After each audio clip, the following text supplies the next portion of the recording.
Assalamualaikum warahmatullahi wabarakatuh. Kepada yang terhormat Bapak Rufat Hilmi, SHIMSI, dan tak lupa teman-teman yang berbahagia. Di sini kami dari kelompok 8 akan mempresentasikan studi fikih dengan pendekatan maqasid al-syariah. Sebelumnya perkenalkan, nama saya Rika Mafika Putri dan teman saya Sofi Diani. Yang pertama, kita akan membahas tentang pengertian dan kandungan maqasid al-syariah.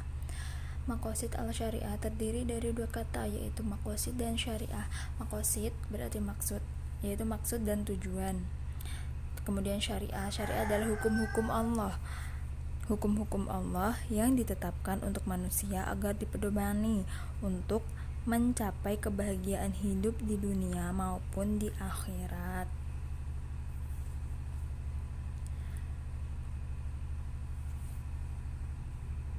Kemudian tujuan atau maksud disyariatkannya hukum. Yang pertama, mewujudkan manfaat.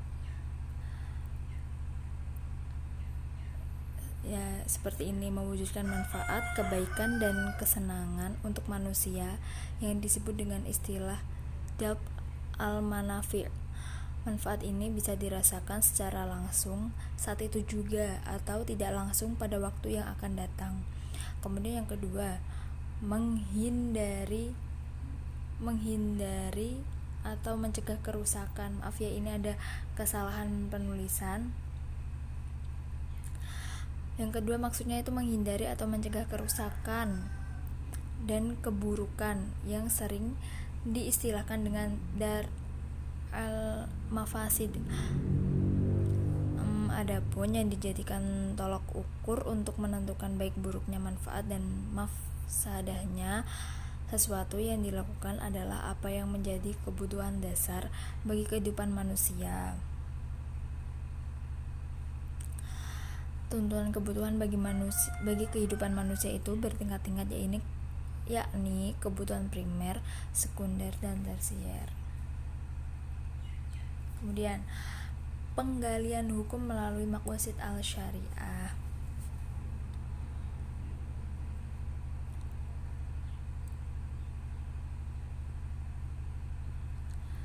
Menurut telaah historis Imam Al-Haramain Al-Juwaini dapat dikatakan sebagai ahli usul pertama yang menekankan pentingnya memahami maqasid al-syariah dalam menetapkan hukum Islam.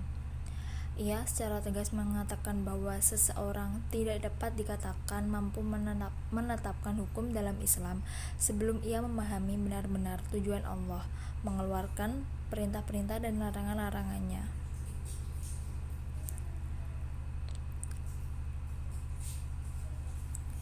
Nah,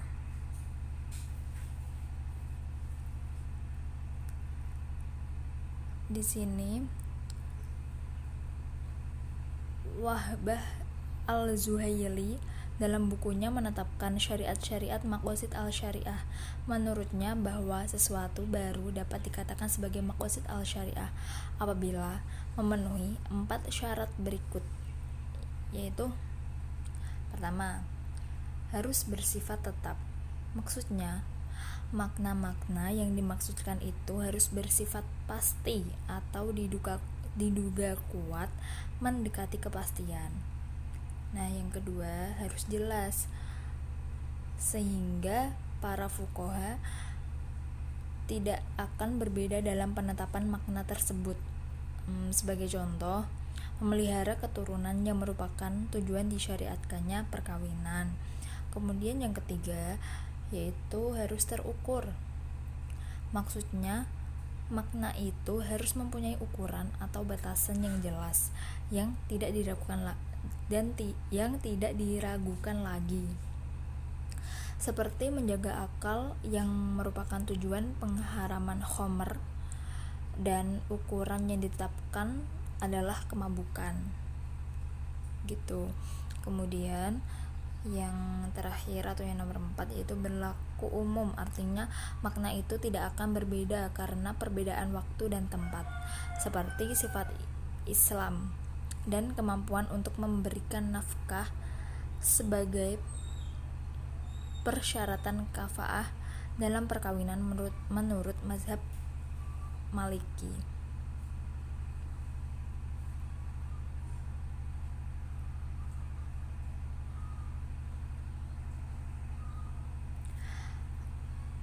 Konteks maqasid al-syariah.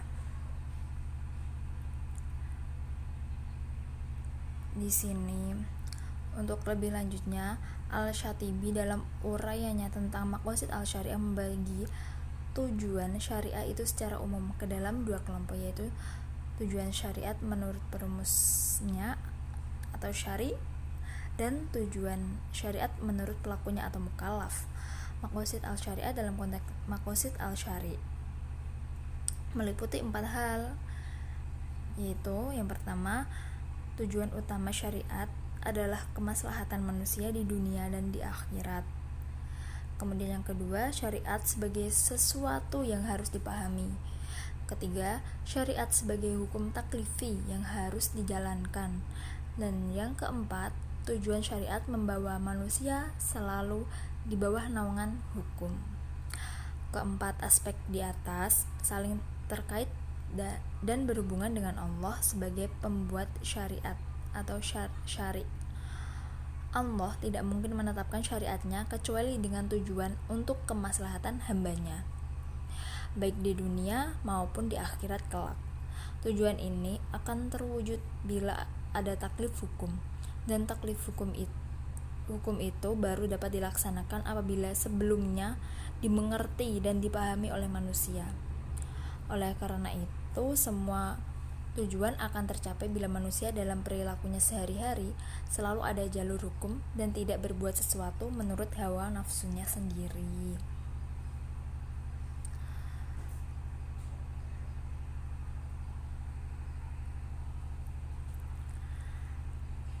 Maslahat sebagai substansi dari maqasid al-syariah dapat dibagi sesuai dengan tinjauannya. Bila dilihat dari aspek pengaruhnya dalam kehidupan manusia, maslahat dapat dibagi menjadi 3 tingkatan. Yang pertama daruriyat, yang kedua hajiyat, dan yang ketiga tahsiniyat. Di sini kami akan bahas satu persatu. Yang pertama, daruriyat, yaitu maslahat yang bersifat primer, di mana kehidupan manusia sangat tergantung padanya, baik aspek diniyah atau agama maupun aspek duniawi. Maka ini merupakan sesuatu yang tidak dapat ditinggalkan dalam kehidupan manusia. Jika tidak ada, kehidupan manusia di dunia menjadi hancur dan kehidupan akhirat menjadi rusak, atau dapat dikatakan mendapat siksa, seperti itu. Kemudian ini merupakan tingkat maslahat yang paling tinggi di dalam Islam. Maslahat daruriyat ini dijaga dari 2 sisi. Pertama, relasi dan perwujudannya, dan kedua, memelihara kelestariannya. Contohnya, yang pertama, menjaga agama dengan merealisasikan dan melaksanakan segala kewajiban agama, serta yang kedua, menjaga kelestarian agama dengan berjuang dan berjihad terhadap musuh-musuh Islam. Kemudian yang kedua, hajiyat, yaitu maslahat yang bersifat sekunder yang diperlukan oleh manusia untuk mempermudah dalam kehidupan dan menghilangkan kesulitan maupun kesempitan. Jika ia tidak ada, akan terjadi kesulitan dan kesempitan, dan implikasinya tidak sampai merusak kehidupan. Kemudian yang ketiga, tahsiniyat. Tahsiniyat yaitu maslahat yang merupakan tuntutan muru'ah atau moral, dan itu dimaksudkan untuk kebaikan dan kemuliaan. Jika tahsiniyat ini tidak ada, maka tidak sampai merusak ataupun menyulitkan kehidupan manusia. Masalah tahsiniyat ini diperlukan sebagai kebutuhan tersier untuk meningkatkan kualitas kehidupan manusia.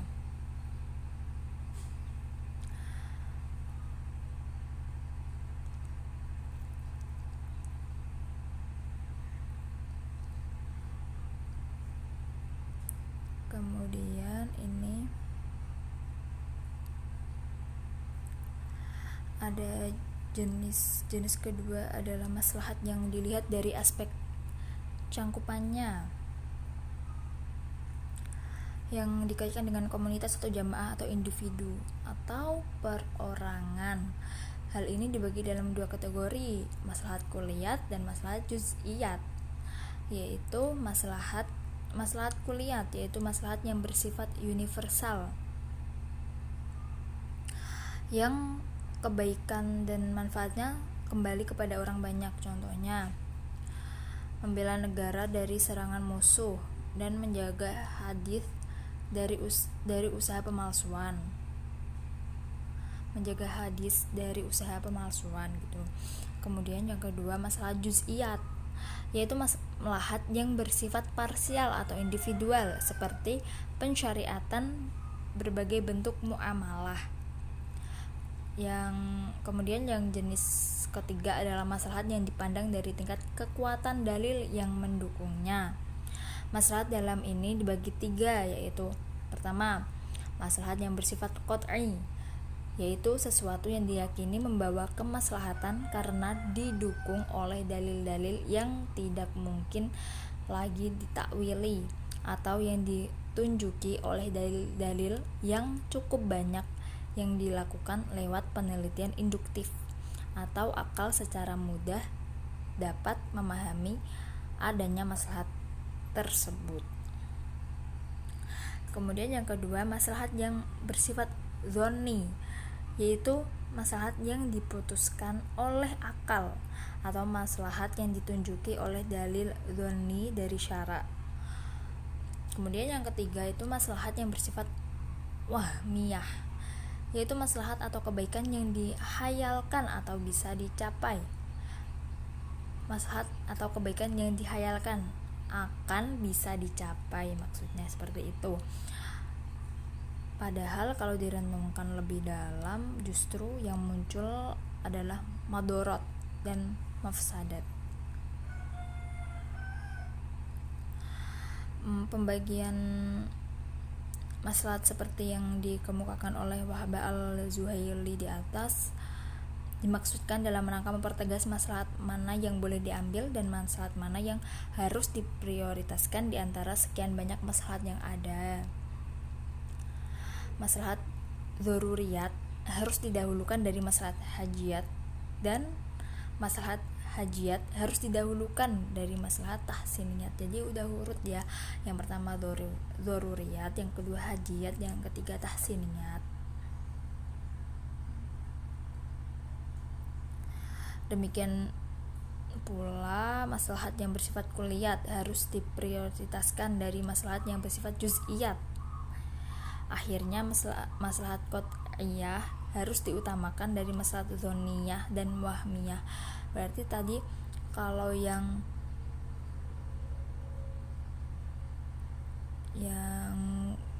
kulliyat itu yang pertama, kemudian yang kedua itu yang bersifat juz'iyat, kemudian yang terakhir tadi penjelasannya itu yang pertama yaitu yang pertama qat'i. Yang pertama maslahat yang bersifat qat'i, kemudian dzanni, kemudian baru wahmiyah, seperti itu.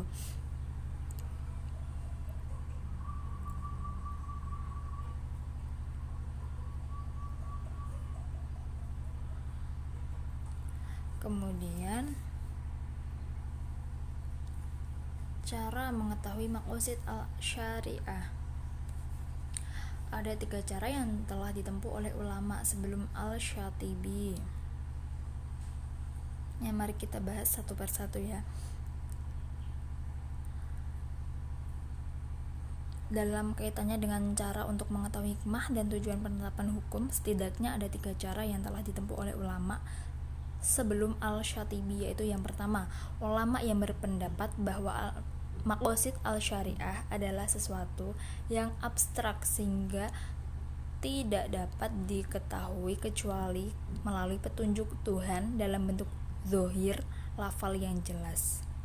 Petunjuk itu tidak memerlukan penelitian mendalam yang justru memungkinkan akan menyebabkan pertentangan dengan kehendak bahasa.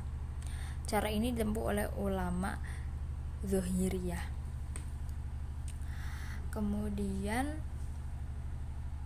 untuk yang kedua, ulama yang tidak mementingkan pendekatan zahir lafal untuk mengetahui maqasid al-syariah.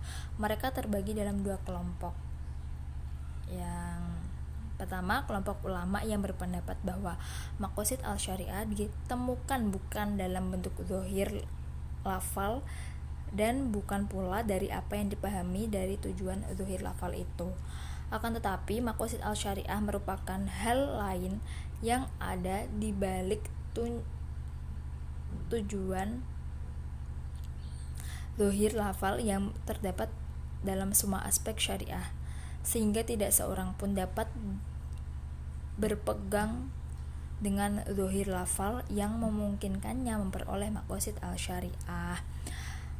Nah, kelompok ini disebut kelompok batiniyah. Kemudian yang tadi kan dibagi dua kelompok, jadi yang pertama ini, yang kedua kelompok ulama yang berpendapat bahwa maqasid al-syariah harus dikaitkan dengan pengertian lafal. Artinya zahir lafal tidak harus mengandung tunjukan yang bersifat mutlak.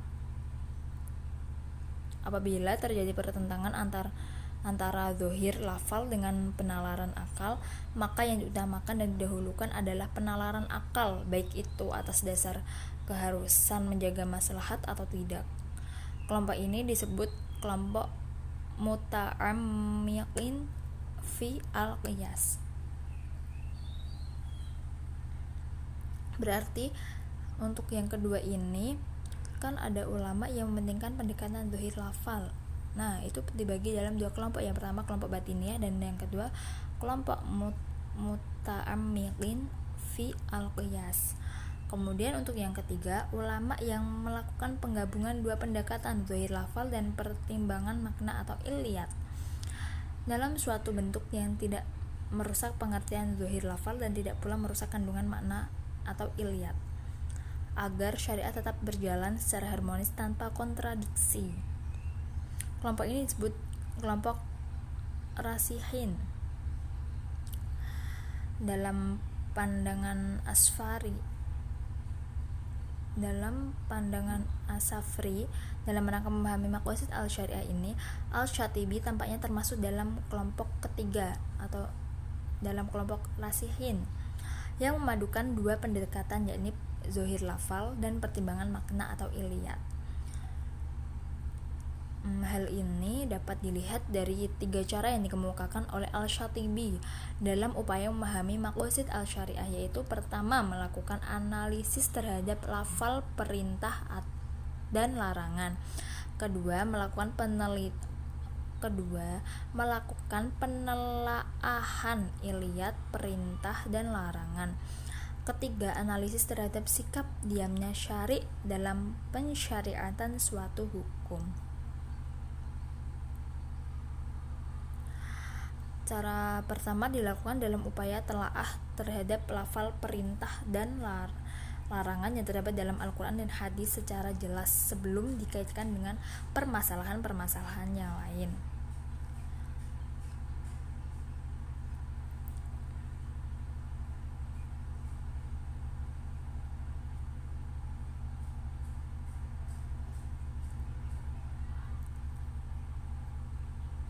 Ini cara yang pertama ini diarahkan untuk memahami ayat-ayat dan hadis-hadis yang berkaitan dengan masalah-masalah ibadah.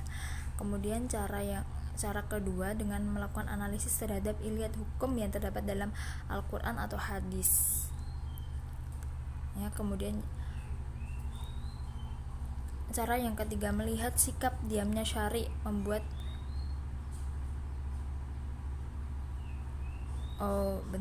ini yang kedua itu pada dasarnya tidak diperkenankan melakukan perluasan cangkupan terhadap apa yang telah ditetapkan oleh nas. Namun hal ini dimungkinkan apabila tujuan hukum dapat diketahui. Kemudian cara yang ketiga tadi itu dengan melihat sikap diamnya syari' atau pembuat syariat dalam persyariatan suatu hukum. Diamnya syari itu dapat mengandung dua kemungkinan, yaitu kebolehan dan larangan. Kemudian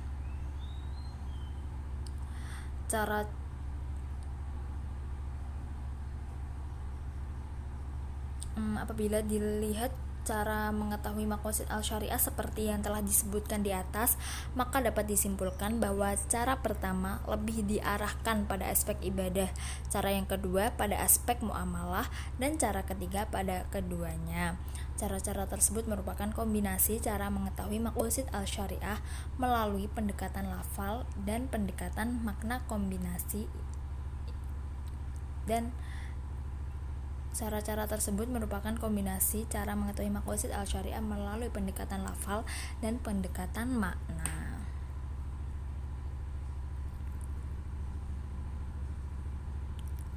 Kombinasi ini dirasa sangat penting dalam rangka mempertahankan identitas agama, sekaligus mampu menjawab perkembangan hukum yang muncul akibat perubahan-perubahan sosial.